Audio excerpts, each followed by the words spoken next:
This marvel of evolutionary engineering not only nourished the developing young within, its hard shell kept the egg from drying out. The amniotic egg gave reptiles the ability to conquer land, reproducing, spreading, and growing on a whole different scale. And for the dinosaurs, this scale would be a big problem. When you're 40 feet long and weigh 6 tons, how do you do it? If you can't mate, if you can't pass on your genes, your evolutionary history. But what happens if your own size gets in the way of mating? Some dinosaurs evolved to be the biggest animals ever to live on land. With dinosaurs like T-Rex topping out at more than 15 feet, sex gets complicated. And for all we know about dinosaurs, the details of their sex life remains a mystery. Imagine a 40-ton dinosaur trying to reproduce. Obviously, 2 of these behemoths would have had to get together, but exactly how they did so is still a huge question for paleontologists. Fossilized eggs are clear evidence that dinosaurs had intercourse and reproduced through internal fertilization like birds today. And the bones of dinosaurs are littered across all 7 continents, testament to creatures that dominated the Earth for 160 million years. Clearly, these enormous animals must have evolved an extremely successful method of mating.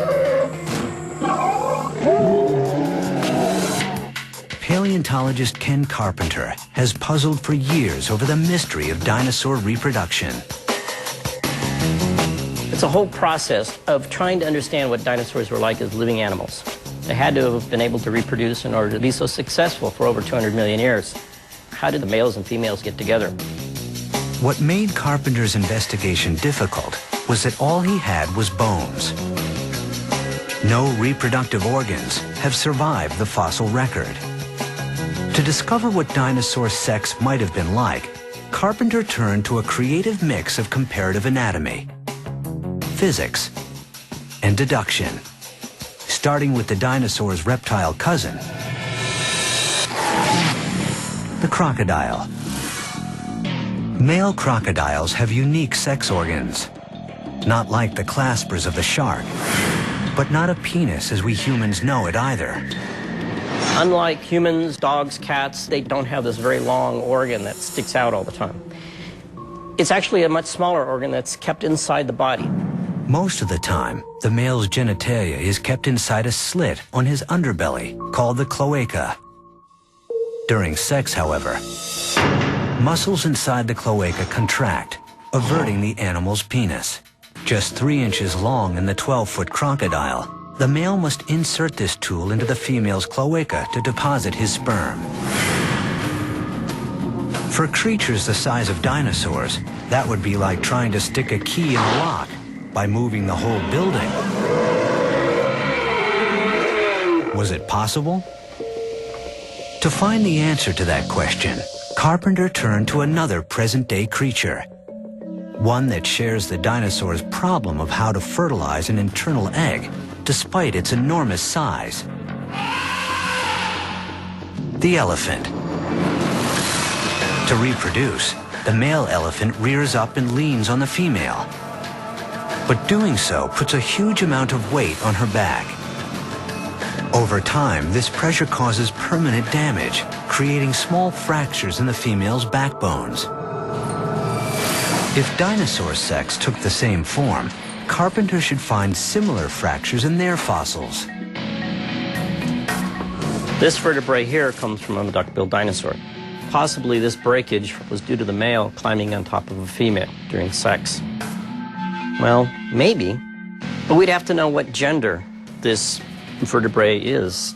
If it's a male, it would mean one male trying to mate with another male. Maybe that's why dinosaurs became extinct. I don't know.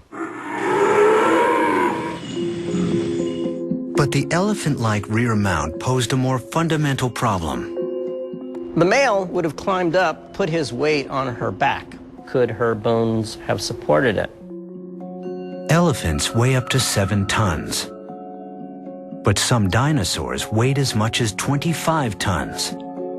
Carpenter calculated the bone strength needed to withstand that much force and concluded that it was too much. The elephant way was out. Undeterred, Carpenter retraced his steps to crocodiles and alligators, creatures with a mating style that avoids load-bearing altogether.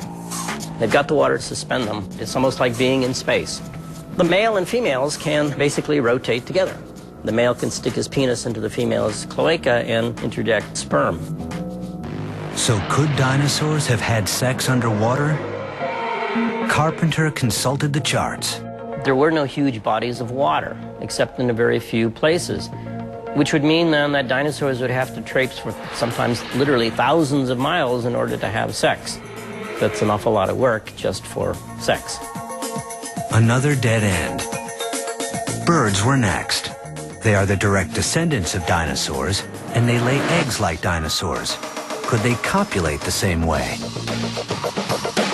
Birds do it basically as a bunch of quickies, mostly because they're trying to fly at the same time as they're trying to reproduce. The males would be fluttering their arms as they're trying to get up against the female. Birds' quick transfer of sperm, known as a cloacal kiss, would have its advantages for creatures as large as dinosaurs.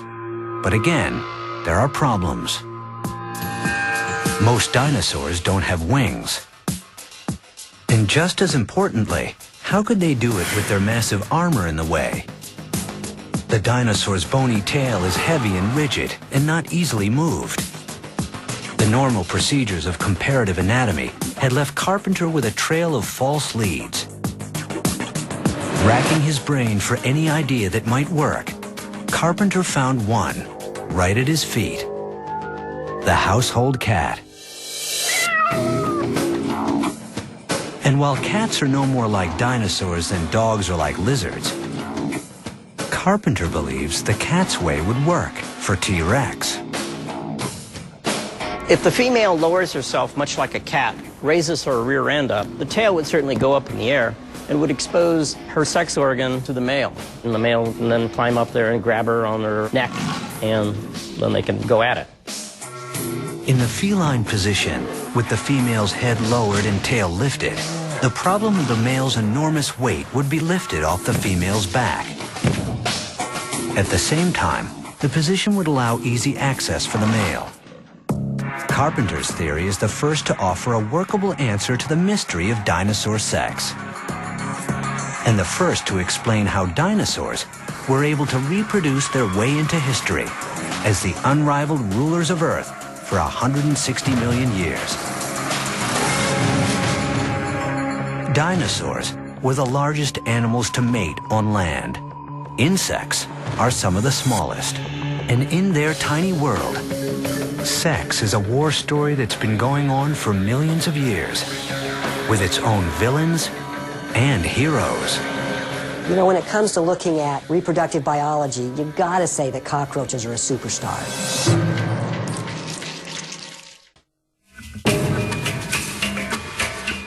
65 million years ago, an asteroid 6 miles wide hurtles down from the sky and smashes into the Gulf of Mexico. The impact signals the end of the dinosaur age. Their extinction claims half of all species, turning the Earth into a wasteland. But insects endure. How insects outsurvived so many other animals is still a mystery. Some scientists believe the asteroid's impact caused a temperature shift that put insects into hibernation. When they re-emerged, they flourished, developing new ways to reproduce at staggering rates.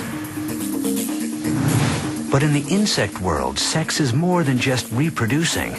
It's a battle of the sexes, a war over sperm. Sperm competition has been extremely important in the evolution and diversification of insects. Males are, of course, competing to make sure their sperm makes it into the female reproductive tract. At the same time, females are able to manipulate which sperm make it to successfully fertilize the egg. The female seeks multiple sexual partners, giving her offspring a diverse genetic portfolio and a greater chance at survival. But the male seeks to father all the offspring. The more paternity, the better the chances for his genes.